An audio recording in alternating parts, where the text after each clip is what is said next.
All right, just enter my last few digits of my credit card.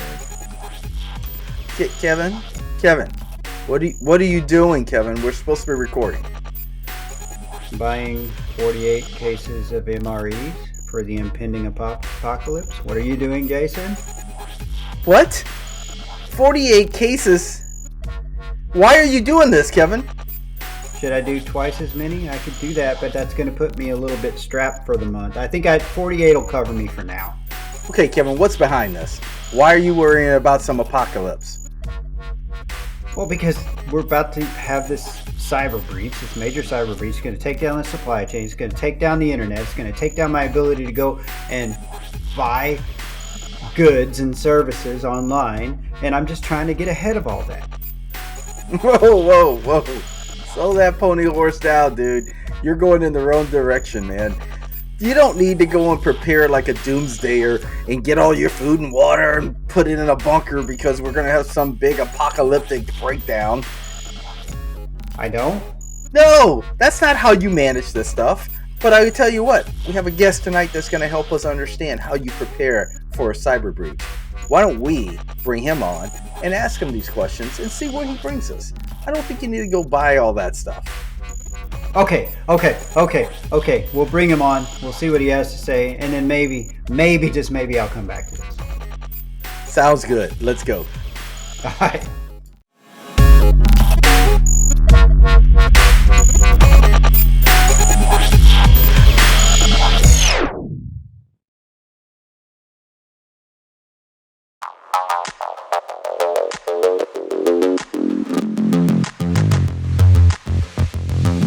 Episode 10 Doomsday Breach Prepping 101.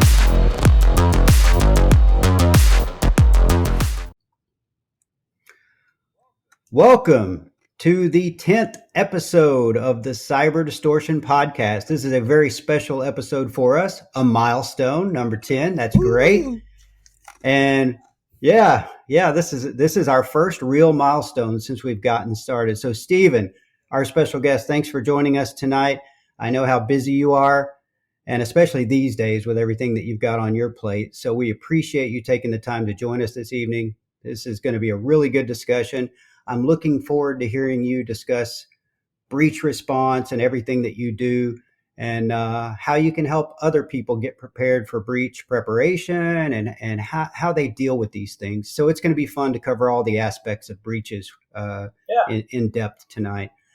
I think it'll be important for us to discuss how IT leaders get involved in this process as well, because I know that's a challenge for a lot of people is, how do I get my executives involved in this, or how do I get buy-in to invest in breach response, which is extremely important for any company, especially of any size. And with all the regulations and everything that's going around today, any public company should be thinking about this. So I say, let's get this party started. Stephen, I'm going to start out by just letting you introduce yourself and tell a little bit about your backstory, because it's pretty fascinating. Yeah, so I've been doing IT for like 25 years now. The first 12 years I worked at Microsoft.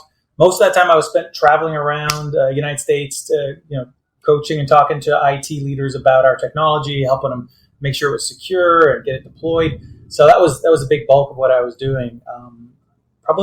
So that was early 90s through till 2010 is when I left. And early 2008, I got actually asked to work on a project with the American Red Cross. It was right after Hurricane Katrina hit in 2006, right? And so the American Red Cross, they were just overwhelmed by how many people they had to help. And there was a scenario where they had tens of thousands of people showing up. You guys saw the pictures, like tens of thousands of people showing up at these different places to get aid. And they were just simply overwhelmed. They had everybody fill out a piece of paper. And what ended up happening is they literally had truckloads of paper that they had to process, and had all this great information inside of it, and all this critical data about, their health and well-being, and all that data was just parked in paper. It had to be shipped up, I think, to like North Dakota or something, where then people had to kind of type it into a computer so that it could actually be used. So we worked, my team and I worked on a project to digitize all that so that they could do that, and upload it through a satellite uplink with a battery-powered server that would send that data directly back to DC where the American Red Cross servers were, so they could be way more proactive in the analysis of what the situation was on the ground. So that caught the attention of Bill Gates, and he actually gave me an award for that. Personally, that was back in 2008. So that was a highlight of my Microsoft career. Yeah. Oh. Yeah. And then a couple years later, cool. I decided to spin off and start a company. That's when we started USM Technology, and it was 2010. So for the last 12 years, we've been really helping businesses more directly, implement technology and keep it secure. So that's a little bit about what I've been doing. So, yeah. Yeah, that's really cool. And I think the interesting thing with that is when you were telling that story, the thing that stood out to me was, oh my gosh, that's a lot of PII. Yes, absolutely. That was sitting in a raw paper form, So, but then again, PII and PHI. Right. But then again, it was so long ago. In our last episode, we were talking about the changing times of cyber threats. And 2 episodes ago, actually, because it was a cyber insurance episode, and we were referring back to the fact that years ago, when insurance companies started doing cyber insurance, there really wasn't a demand for it, right? But it was like a nice to have, a little nostalgic like thing, this little special little thing you could get. An amendment on your standard policy, right? Yeah. Make it for look like good. $50,000. And then several years later, it became something. What? You don't have cyber insurance? What's wrong with you? Right? So boy, how times have changed. But Stephen, I was looking at your background, and I think it's really interesting to see how you are focused around helping companies repel cyber attacks. And one of those ways is helping them build out a comprehensive incident response plan. In fact, incident response plans are from a detail standpoint, are so overlooked by organizations. So it's interesting, to see that as a focus, and that you're focused around that. And as a result of that, the importance around ensuring the effectiveness of your actions within the first 72 hours of a breach, right? And when I was looking at that, I thought to myself, wow, that's really interesting to quantify it within 72 hours. And so I thought, maybe we'd start there and diving a little bit deeper into why specifically the 72 hours? Why not 24 hours into the breach, right? Or the 48 hours into the breach? Because, we're all about trying to recover as quickly as possible and mitigate everything and have some action plan that we're executing on. One thing we don't want people to think is that when we're saying 72 hours, it doesn't mean that, that's when you start your incident response plan. That's when you call your incident response team and gather them together and say, okay, now it's time to go. Right. So help walk us through this and understand what is behind the 72. It doesn't have to be 72. Your organization can pick a time. I picked it because it's a reasonable period of time to be thinking about actually bringing your systems back online if they've gone offline. 24 hours, possible, but you need to have the budget set aside to have that level of response time. It gets really expensive. The shorter the time frame, the more infrastructure you need in place in order to achieve that. And so if 24 hours is your mark because you lose this much money per hour, all right, 24 hours is fine. I just picked one that was, I think, a reasonable period of time that I think most organizations can find. They may say a week. That's fine. As long as somebody has set a time frame of like, we're okay being down for X, right? A week is good. A day is good. Whatever they come back with is important. But that's at least a starting point to say, well, what are my recovery time objectives? How far back, how quickly do we need to respond? If I need to rebuild my network, I don't know how reasonable it is to be able to do that in 24 hours. But if it is, then okay, that you just need to have that infrastructure in place and ready to go for that kind of quick response. So the 72 hours in your mind, the number really is more reflective of the MTD, the maximum tolerable downtime, than anything else, right? And you start there, and then you can work your way back into your recovery time objectives and your recovery time, all of those other benchmarks that you need to have in place. If you just set what that MTD is, that is for your Right. organization. And what I hear you saying is, on average, 72 hours works pretty Right. well, right? It's a reasonable amount of time to work with. And I think that's an important piece for our listeners to understand, because when we all try to do this work and we do an assessment of our systems and we look at risk, I know me personally, I'm sitting there thinking about, there's two parts of that equation for me. One is, what do I know that I can comfortably do? And the second part is, what are my customers' expectations of me? Right. And I'm balancing both of those out, because I've always wanted to give myself a little more leeway than what I actually need, for the simple fact that things happen. The best plans can have issues crop up into them that you didn't anticipate. And so giving myself that extra cushion allows me to manage that a little bit better. But there is still that juggling act of, so if my maximum tolerable downtime is 2 days, but my customers are expecting something in 24 hours, and that's a problem, right? Those are the conversations you need to be having, like with your leadership team. You need to be having, have those expectations set with your customers. It's relatively, I think, in today's day and age, a 3, not that anybody wants 3 days, but I mean, that's at least something you could manage reasonably, have conversations with people and say, yeah, we ran into this and we worked very hard to recover, and now we're back up and running. Again, it depends on your industry, right? Like maybe somebody that's in a critical infrastructure, that's completely unacceptable. And then again, somebody that has a little more lead time could maybe spend a little more time down. So industries definitely come into play there, as well as things like customer fill rates and regulations. If you have to report a breach in a certain amount of time, to stay within those regulation parameters. Certainly, there's a lot of things there that you don't have a lot of control. There's some new regulations coming down from the federal government right now, where if you're in critical infrastructure, you're required to be responding to the federal government within 72 hours. And so if you don't have your act together and you're just scrambling to get your team together and you're not even sure where you're going to be meeting, it's highly unlikely you're going to be ready to report anything to the federal government in a 3-day period. So, it's another point you brought up, I think. Kevin, the two of us met at that FBI event, right, where we were talking about that. The FBI actually brought up a point that the average recovery time is not 72 hours. It's up to 6 weeks to bring a business back online after a ransomware attack. And so I think the point here is that I think it gets neglected. This is one space that I think the incident responses get neglected because people feel like they've failed. Like, if I have to pull out my incident response plan, I've failed, right? And if you have that particular attitude, no, you failed if you can't bring your systems back online in a reasonable period of time. But if you've planned properly, that's not the case. So that's where I think we need to kind of revamp how we think about what incident response plans are.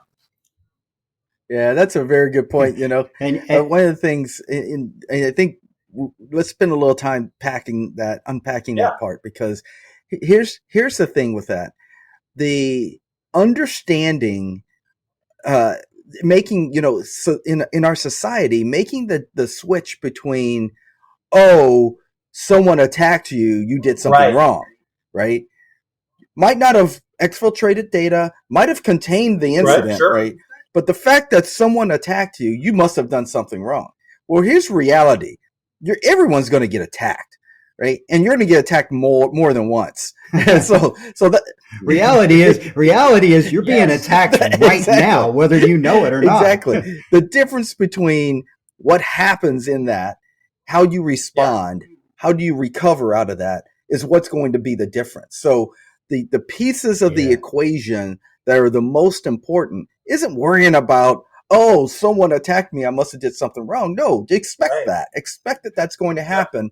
And plan for that so that it becomes a non-issue for your organization. Yeah, it'll be an issue, but I know what you're saying. I think that the point you're making, it's important for us to change our mindset, but then also get in front of our leadership team and change their mindset too. It's like, if the NSA and Google and Facebook can get hacked, and they've got armies of people trying to stop that from happening, I'm one guy or I'm four guys that I'm running this organization, and we just simply don't have the manpower. We are working on all these other side projects, and we've got to do the help desk and blah, blah, blah. We're upgrading servers. So what needs to be done, and this opportunity of building incident response plan and doing a tabletop exercise is the opportunity to get the leadership team on board. Like, hey, this is happening to businesses of our size. We need to be ready for it because it may happen. No matter what we do, and we made these points at the last talk, is that there's scenarios where even if you did absolutely everything right, SolarWinds, perfect example of where you did everything right, but a trusted vendor was hacked. Therefore, you get hacked through that avenue. If you're not ready, if you didn't do your incident response plan because you figured that meant that you were a failure, then that's not the case. It's just we need to all be ready to respond. Yeah. Well, you said something important there too. People think, oh, yeah, I don't want to pull out my incident response plan because that means I failed. No, you actually fail when your executives realize you didn't have an incident response plan. Right. And you're not, it's not so much that you weren't prepared. If you don't have the incident response plan, then you've definitely failed. And it's not a matter of, maybe I'll get breached, so I better have that. You will eventually get breached. You mentioned the NSA, you mentioned Google. Those companies, like you said, they have armies of cybersecurity experts, the most educated people in this field that are doing their best to protect those networks. But because the target is so huge on those companies, it is near impossible to cover every single door.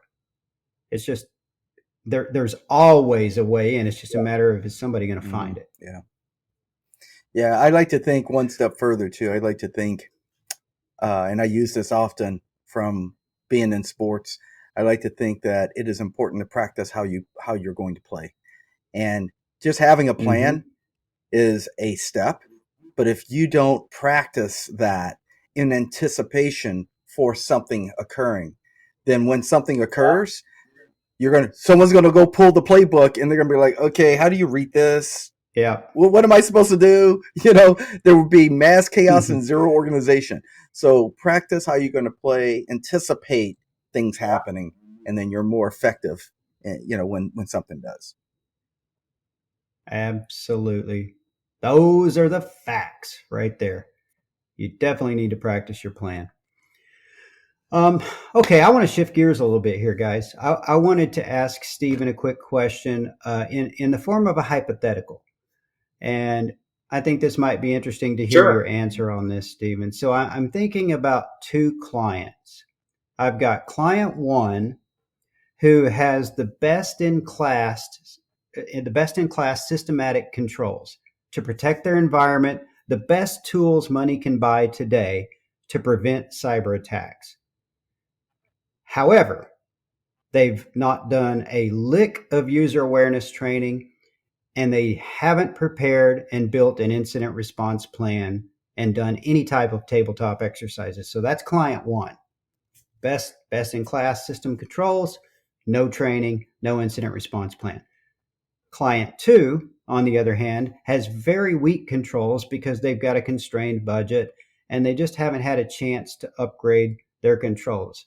So they're a very easy target, but they have invested their time in user awareness training and built a very good incident response plan and practiced that plan and practiced those recovery efforts.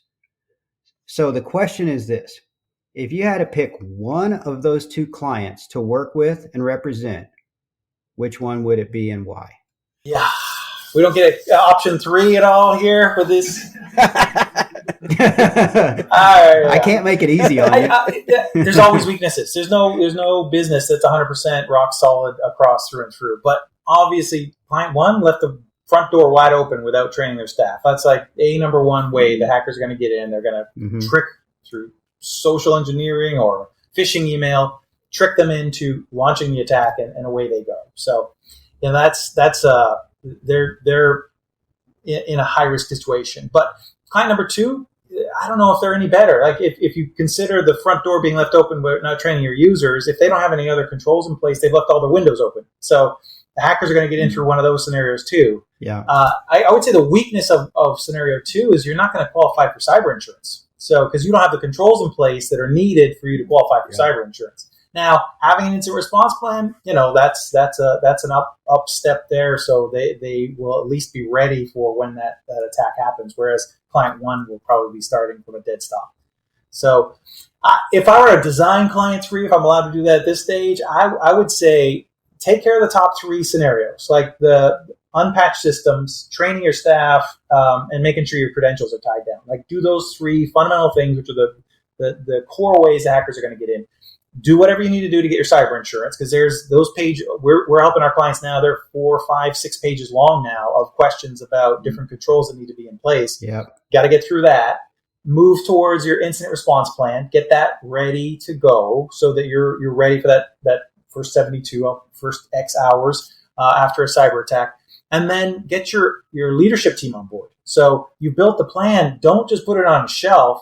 Do the tabletop exercise so that they get exposed to it. They get to ask questions. They get to sign off on it so that when you're calling them on a Sunday night and saying it's come, the time has arrived, they are not going to be super surprised at the very first time they're looking at the incident response plan and saying, hey, you forgot this critical system that is vital to our ability to generate revenue. Why wasn't this in your plan? Right? So those are all the conversations, like you're saying, to actually exercise through to make sure you actually get the right plan in place so that when you're executing, you're making progress.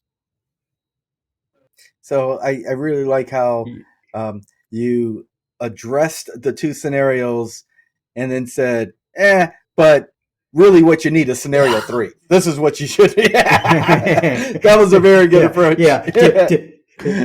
Deal with your low-hanging fruit, and that doesn't require much of a budget, just time. Yeah, but I mean, that was a good response too, because it's saying, people cut corners. You're going to cut corners one way or another, and you think you're fine. But the reality of it is cutting corners doesn't get you any better to a resolution when something happens, right? You're gonna have a problem one way or another. So to Stephen's point, focus on the top areas that you need to focus on to ensure that, when something happens, you can take the right action. And, some of that is tools, some of that is people.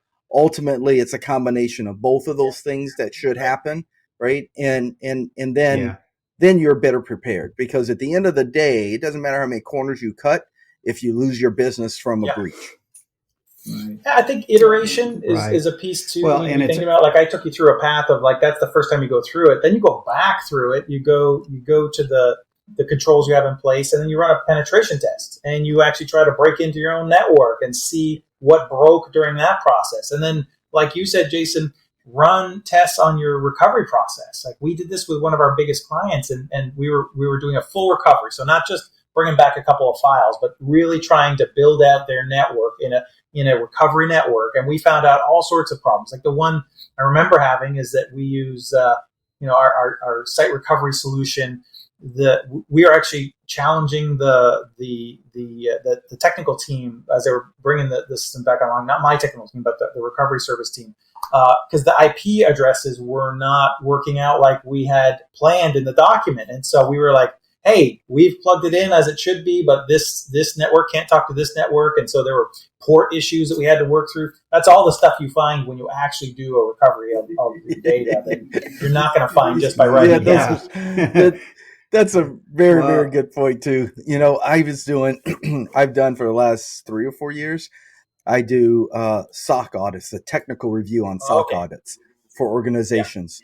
Yeah. And what I found was that within the majority of the organizations I meet with, they do not exercise practicing their DR plan.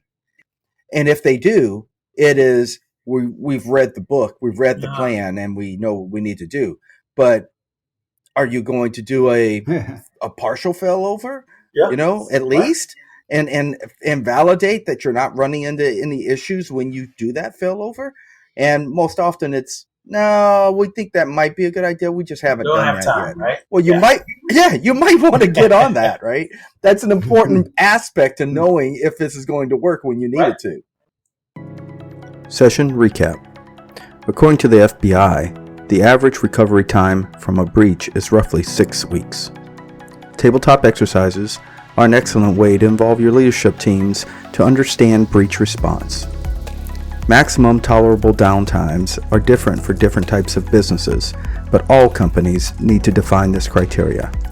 And recovery time objective is a duration of time and service level within which a business process must be restored after an incident. Hey, welcome back. So, one thing that we wanted to talk about in this segment was the book that you just released, Stephen. So congratulations on releasing your book. And for our listeners, Stephen, this bad boy that's right right here. Yeah. So he co-authored this book with 15 other thought leaders. And the book is titled Cyberstorm.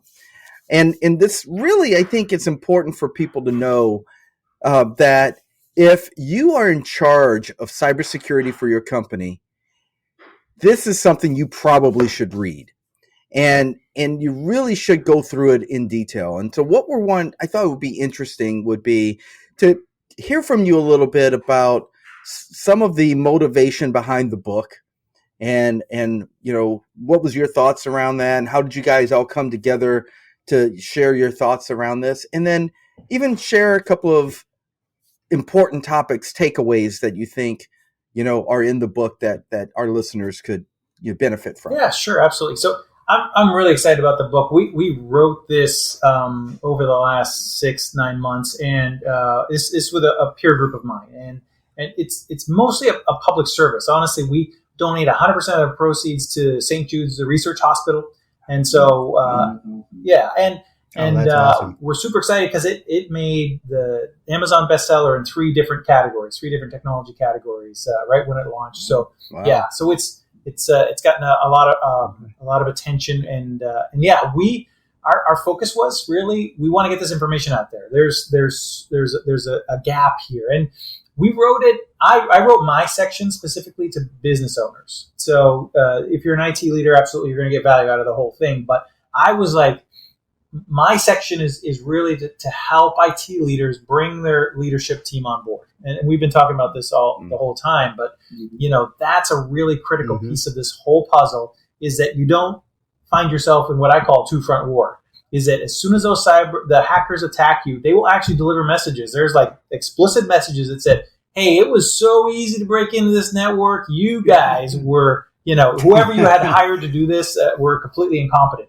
Like, how, humiliating and disempowering is that particular message, right? That's not by accident. Yeah. They say that because they want that division between your groups, right? If you've done your incident response plan, if you've done your tabletop exercises, your group, first off, you can set the expectations that they're going to come in and they're going to say that we were incompetent. And the answer to that really is, maybe I was. Like, there may have been something that I missed, but also there are all these other scenarios where it could have been a trusted vendor. It could have been your CFO clicking on a link and launching this whole thing, right? Yes. And so that's what you need to kind of set those expectations to make sure that they understand the threat landscape, and that they understand their duties when it's time for them to take action during one of these cyber attacks. So that was my big message here, is get your leadership team on board. Yeah, important thing you just said. Yeah, it brings the context full circle for me. It is my CEO just last week said, "Oh, Jason, I got to tell you, I am so happy with the amount of focus we have around cybersecurity." And the reason why he says this is because he is always being targeted. He is always being targeted, and we always catch it. We help him out. We help him look forward. We define what we need to clean up. How do we fix this? We constantly instruct him so that he is clear on not doing something that would, get us deeper in trouble, right? And he recognizes that to the point where he's like, if I didn't have that support, I would be in a lot of trouble, because that's not my job. Because my job isn't to think that way. Right. So I am so happy that I have that support behind me. That was really his message. That is a great relationship to have with your CEO, who recognizes what the work you're doing. And that comes down to communication, right? You're having regular communication with them. You're helping him through these steps. And that's that piece. Expand that to the entire organization. Like, some of the points I make in the book is that it's not just an IT problem. When you have a major ransomware attack, I come across, like, obviously you've got to reach out to your insurance company, but somebody's got to reach out to your clients. You've got to talk to your vendors. You need to have a plan to talk to your staff. And what if you can't communicate via email for your staff? Like, what is your HR department going to be doing during those first few hours? Yeah. If you haven't given them mechanisms and you haven't thought through of like one of the things that we encourage people to do is not only get up cell phones, but find out what their carrier is, so you can actually email a communication out to everybody regardless of where they're at. If it's AT&T, they've got an email address for that particular phone number, and if you can queue that up, you can go into your recovery network and securely send communications to those staff. And if you're down, we talked about 6 weeks, like, think about how many of your employees would start looking for another job during that 6 week period. You got to be in regular communication with them as well as with your clients. There's a whole PR plan you need to have in place, so that you're saying, the main message with the PR plan is, we're ready. We've got a team. We've got the very best team in place. We're taking action. We're going to keep you informed, right? And you got to be very educated about what you're going to release out there. But I mean, like, regular communication, that's not what you're going to want to put onto a CIO. You're not going to say, hey, CIO, what did you send out to our staff or our clients about this? That's where you need your leadership team on board to really help you through this struggle. And instead of, how did you let this happen? What are you doing now? Like, all those questions they're going to challenge you with if they haven't been prepped. So that's, if we go back to the book, that's my main message here, is get them on board. Yeah, that's a good message. I think it's very important for people to hear and understand why getting them on board early can be beneficial. Yeah, I don't think a lot of people. Well, and the more communication you have, I was going to just say the more communication you have with them to engage with them and keep them involved in what you're doing, the more support you're going to have too, because they're going to trust that, okay, this person's on top of it. This person's getting engaged in the protection, and they're looking out for our best. It needs to be a regular topic on leadership meetings. If you're the CIO, you need to have this on the agenda and say, hey, this is what's happening. This is the landscape. It's changing. It's going on right now. There's a constant stream of vulnerabilities, like the one that just got released for the Office applications, where they can basically launch code inside of Outlook just by looking at an email. That's some scary stuff right there. So those types of educational opportunities are what's going to help you guys win during a cyber attack. What we need to do is disrupt the economic model that is being used by these hackers to make a bunch of money. Because what they do is they take our Bitcoin and they turn around and reinvest it, and they hire more staff and they get smarter and do it again.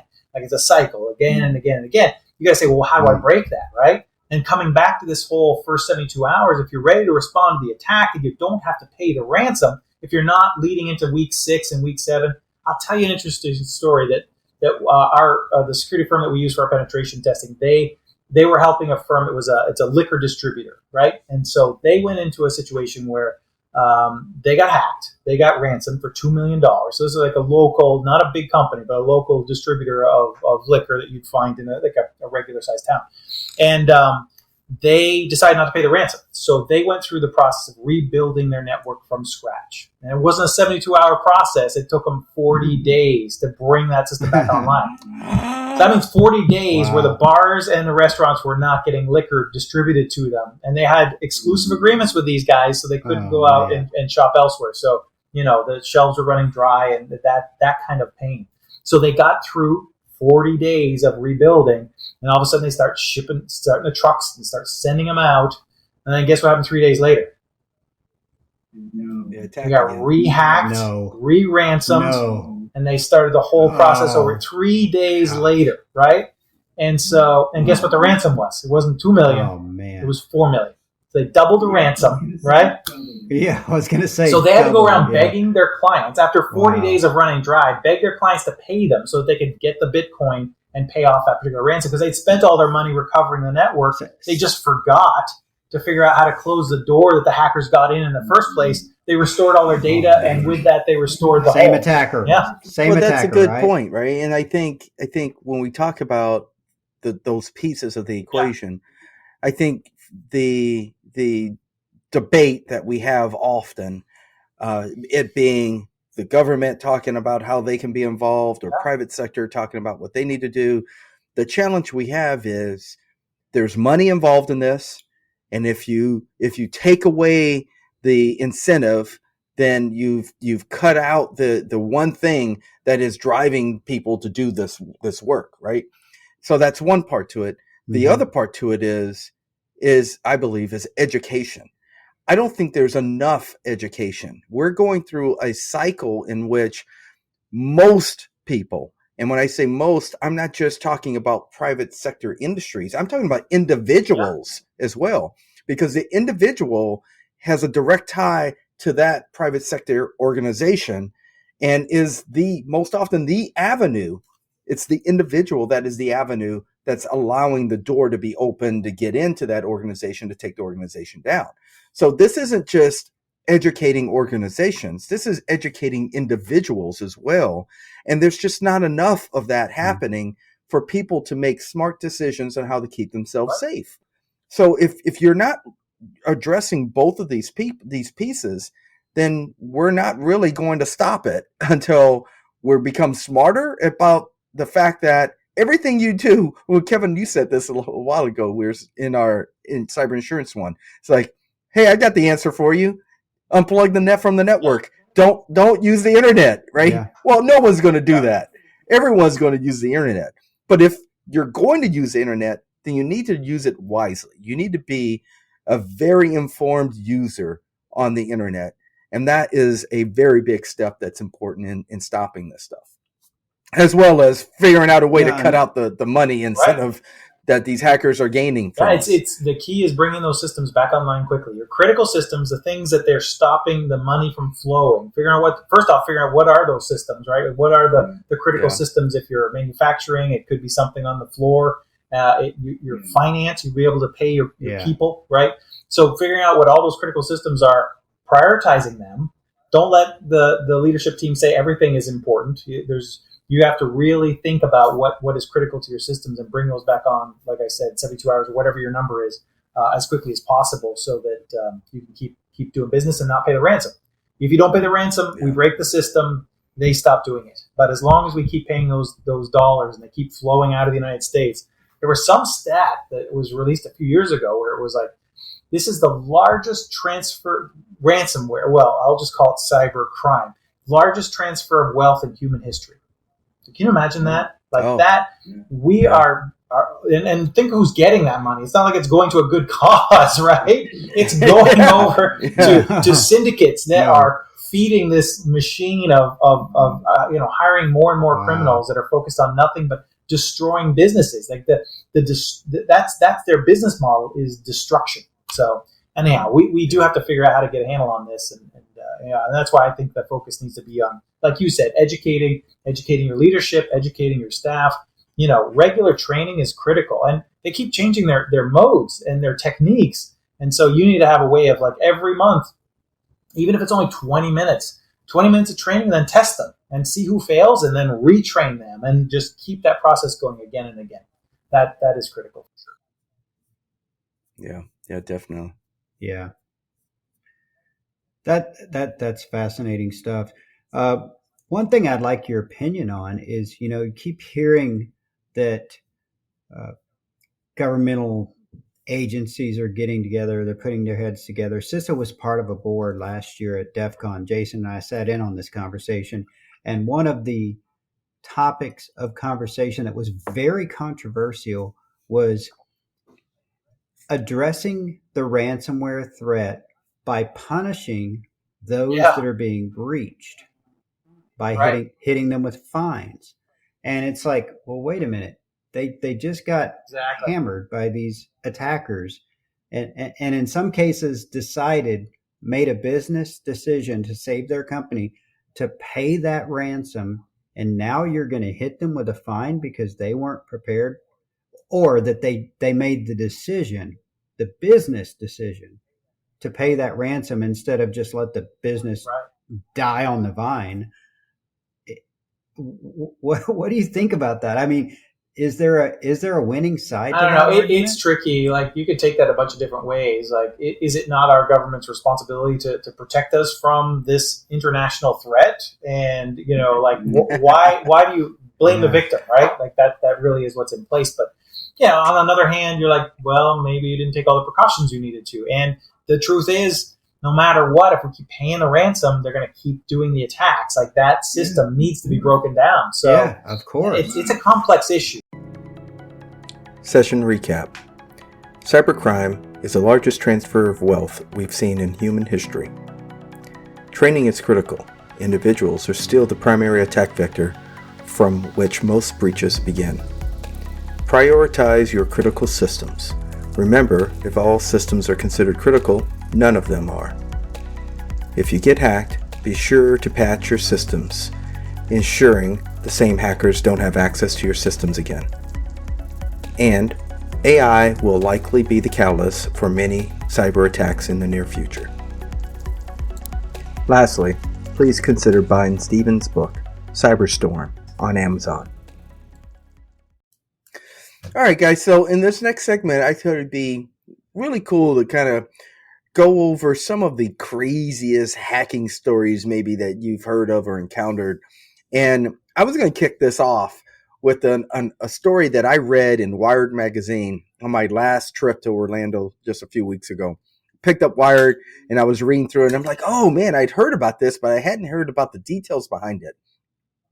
So we, in the past, I think it was March, maybe when this occurred, March of this year, or January of this year. But what had happened was North Korea had issued a series of attacks, and those on a group of U.S. citizens. But those citizens that they attacked were cybersecurity researchers and people deeply involved in cybersecurity.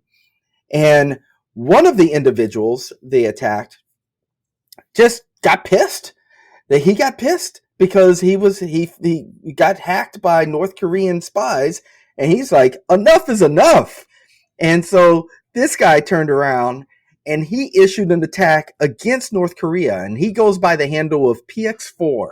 And so PX4 turned around and issued an attack against North Korea. And what he ended up doing was he ended up first, reviewing their infrastructure, determining that they had some old infrastructure in place running on some old software that had vulnerabilities in it. And he was able to identify those vulnerabilities and then exploit those vulnerabilities. And the end result of this was he took down their entire internet. North Korea had zero internet when he finished his attack. And he started, it was scripted, right? He scripted his attack. He launched it. He let it run, and a few days went by, and he kept kind of checking on it, seeing how it was going, just to kind of see what his status was. And then when he realized how proliferating it was to North Korea's network, and it took everything down, then he realized he really did something. He's like, okay, I have my piece, and he pulled the plug, and he was done with it. I'm like, man, shoot, how is it, man? You got to be pretty upset about things not happening, right? And in the article, he goes on to say in the article, he says, basically, that's what he says. He's like, enough is enough. Someone has to show them that we have teeth. And his whole purpose was to go out on a limb and send them a message that if you're going to do this stuff, we have people who can do it back. And so watch where you're stepping. And that was his whole intent. And I just thought, when I read that, I thought, wow, it's a new time, right? You're gonna hold these people back to a certain extent, but there is a lot of very capable individuals within the U.S. that can choose to do something if they need to.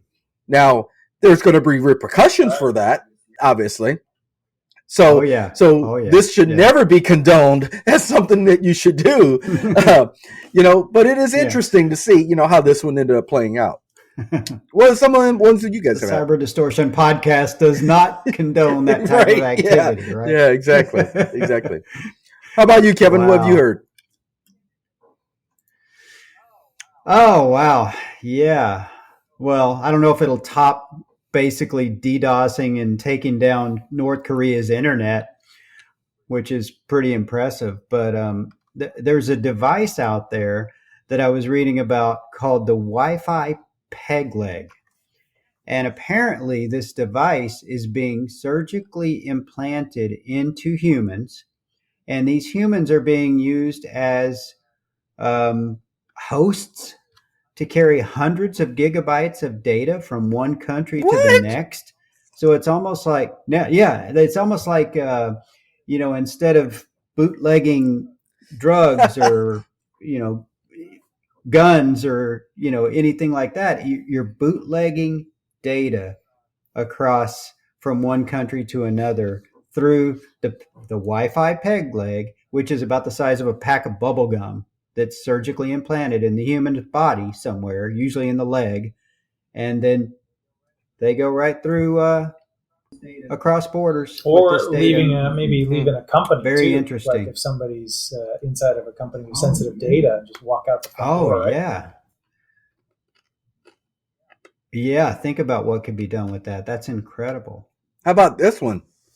Yeah, surgically implanted in your hip, and as you're walking through the airport, just bump into people and collect credit card numbers. you got the Bluetooth scanner or the credit card scanner. Yeah, man, that'd be wild. Yeah, it's crazy. Wild.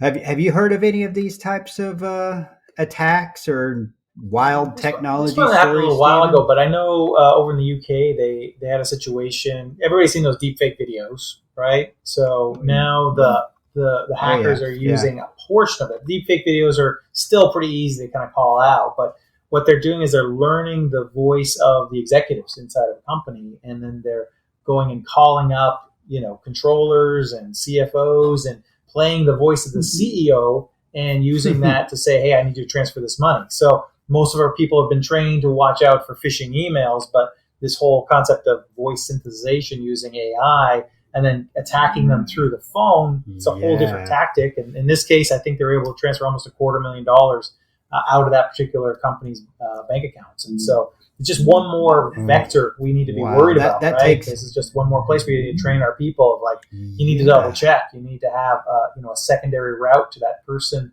and make sure that they are actually legitimately making that phone call, which is tough because, for the last 10 years or 5 years, we've been telling people, verify with a phone call. And now that phone call is yet another attack vector. Yeah, but that whole cycle too goes back to what we were talking about around practice how you play. Yep. The going through a SOC audit, you're going to define your policies and procedures, and part of that would be that there's a check and balance in place for moving large sums of money, regardless of who requests it, right?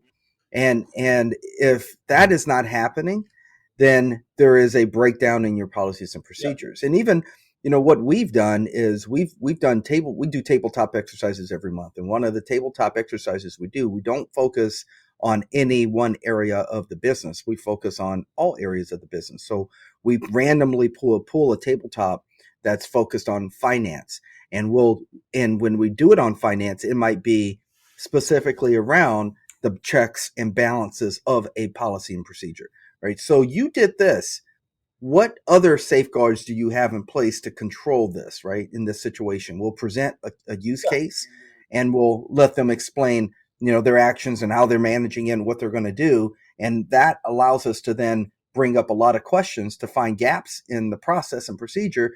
And ultimately, most often you'll discover, most of what you're doing is accurate, except in this particular case, someone could gain whatever, right? These credentials of this account information because you didn't have a secondary person validate that this was actually right? Or this should happen, right? Yeah. So. Yeah. Awesome conversation. Awesome stories. Those are some very unique stories for sure. And hey, advancing technology is going to open up even more insane stories as we go across the next 5-10 years from now. It's going to be interesting to watch. Well, it's been awesome conversation tonight, Stephen. I want to thank you again for joining us. The services that your company is providing and the book that you have written are extremely good resources for people in our industry to go out and take advantage of. And I just want to thank you for taking the time to do that. And it's really cool that you're giving all your proceeds to charities for the book. That's an awesome concept to do that. Very, very cool. So thank you for everything that you're doing for the industry, and just thank you so much for taking the time. I know how busy you are. We appreciate you coming on and sharing some of this stuff with us tonight. It's been really cool, really great. When we have conversations like this, it's really fun for us because, one of the concepts that we have is we're doing this to give back, right? To give back to multiple industries, to help educate people, to get people to know more and make a difference, right? That's what we care about. And so hearing things like, you collaborated with your peer group and put together knowledge that people can use. Yeah. And hey, guess what? If they buy it, you're also supporting another good cause, right? And so the story is just so awesome. And so I really appreciate, you sharing that with us. And I'm really happy that we had you on the show. It just fits everything that we're trying to do and educate people. Yeah, I appreciate the opportunity to come and talk with you guys. I've really enjoyed the time here, and I think we've covered off some really important subjects that I'm glad you guys are helping to spread the word. I think it's the more we can do in this space, the less damage these hackers are going to be able to do to our economy, and hopefully we can put an end to this at some point in time. I think cybercrime was a sort of little blip on the radar 10 years ago, and now it is a major issue for our world that we need to deal with. And if we don't take some concrete action, I think it's just going to get worse and worse. Yeah, totally agree with you. Certainly. Yep. Impacting everybody these days. All right. Well, to the listeners, thank you for joining us tonight. We're going to have another awesome topic next week. I don't want to spoil it because we're debating between two, equally and we don't awesome. know which one we're going to go with next. Yeah. So they're both equally awesome, and I can't even tease which one I'm going to do because I don't even know yet. So just join us in the next episode, and you won't be let down. It'll be another good topic. So thank you, everybody, for joining us, and we'll see you on the next one. Hello, everyone. If you enjoyed the podcast today, I'm excited to share with you that you can now listen to us on all of these major streaming platforms. Also, if you learned anything from the conversation today, please share this episode with your friends, family, and colleagues. The more of this knowledge we can share, the more cybersecure we all become. I'd say like, subscribe, and all of that jazz, but hey, you're not morons. You know that. I will leave you with some words of wisdom, though, from the former director of the FBI, Mr. Robert S. Mueller III. He said there are only two types of companies, those that have been hacked and those that will be hacked. You guys be safe, remain diligent, and take care.